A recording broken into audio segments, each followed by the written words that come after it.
घोंसले के भीतर दो नन्हे बच्चे चिंकू और पिंकू भूख के मारे बिलख रहे थे। मम्मा, भूख लगी है, क्या कुछ खाने को मिलेगा मम्मा? पेट में कुछ नहीं है मम्मा, कुछ ला दो ना। चिकी की आंखें भर आईं। हे भगवान, मैं क्या करूं?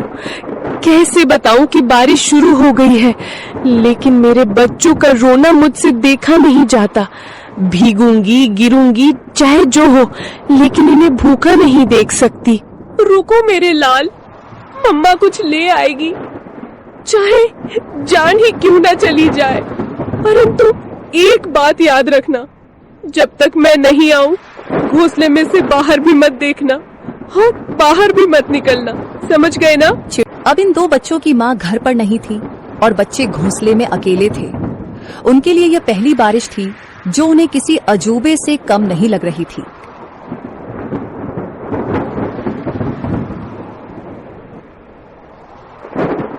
चिंकू बार बार गर्दन बाहर निकालकर देख रहा था। अरे ओ पिंकू, सुन रे, ये क्या चीज ऊपर से टपक टपक गिर रही है? कोई रो रहा है क्या? पिंकू घोंसले के कोने में दुबक कर बैठा था। अबे मूर्ख, रोने की आवाज नहीं है ये, बारिश है बारिश, आसमान बरस रहा है। पर ये आवाज कितनी डरावनी है। और पानी, इतना सारा पानी कहाँ से आता है रे? मत देख बाहर, मम्मा ने कहा था बिजली चमकी तो घोंसले समेत भस्म हो जाओगे। चिंकू सहम गया। हवा के साथ पानी की बौछारें घोंसले तक पहुंचने लगी थी। दोनों भीगने लगे। मम्मा कब आएगी पिंकू? भूख लग रही है यार, और डर भी। पिंकू कुछ नहीं बोला। उसकी आंखों में चिंता थी। मम्मा ने कहा था कि अगर मैं देर से लौटूं तो घबराना मत, चुपचाप बैठे रहना, डर से बड़ा कोई शिकारी नहीं होता। चिड़िया खाना लेने के लिए चली जाती है। चिकी चिड़िया को जंगल में कुछ गेहूं मिले। उसने वो गेहूं को अपनी पतली टांगों से पकड़ा और तेज बारिश में फिर से बच्चों के पास लौटने की ठान ली। बारिश और हवा में अपना जोर दिखाना शुरू कर दिया था। उसे ना चाहते हुए भी एक पेड़ की डाल पर बैठना पड़ा। हे राम, बच्चे अकेले हैं, घोंसला खुला है और ये बारिश बढ़ती ही जा रही है। यदि बारिश थोड़ी सी भी कम हो तो मैं सीधी दौड़ती हुई उड़कर अपने बच्चों के पास पहुंच जाऊंगी। तभी बगल की डाली पर टोनी तोता फुर्र से आकर बैठा। अरे टुनी बहन, तू यहाँ क्या कर रही है इस तूफानी बारिश में?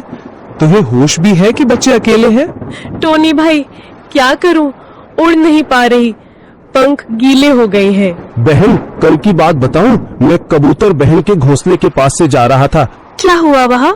बहन, एक सांप आया था, बहुत लंबा और काला, चुपचाप डालियों के पीछे पीछे सरकता हुआ सीधा घोंसले तक पहुंच गया।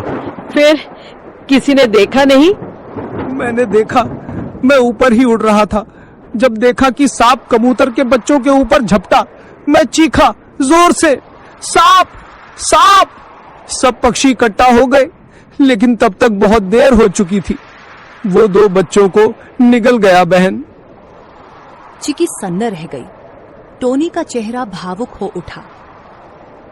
और जब कबूतर बहन आई ना, वो तो जैसे पगला गई थी। अपने घोंसले के पास आई तो देखा कि एक बच्चा खून से लथपथ पड़ा है और दो तो दिख ही नहीं रहे थे।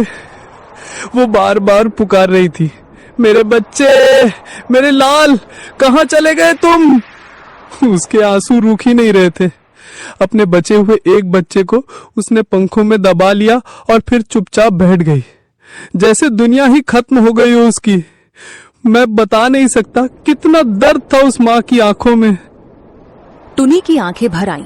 टोनी बोला, तू समझ रही है ना बहन, ये बारिश सिर्फ पानी नहीं लाती, भूख से तड़पते शिकारी भी लाती है। जल्दी निकल, पेड़ों की आड़ लेकर जा, मत रुक अब। चिकी चिड़िया उड़ती है और अपने घर की ओर जाती है।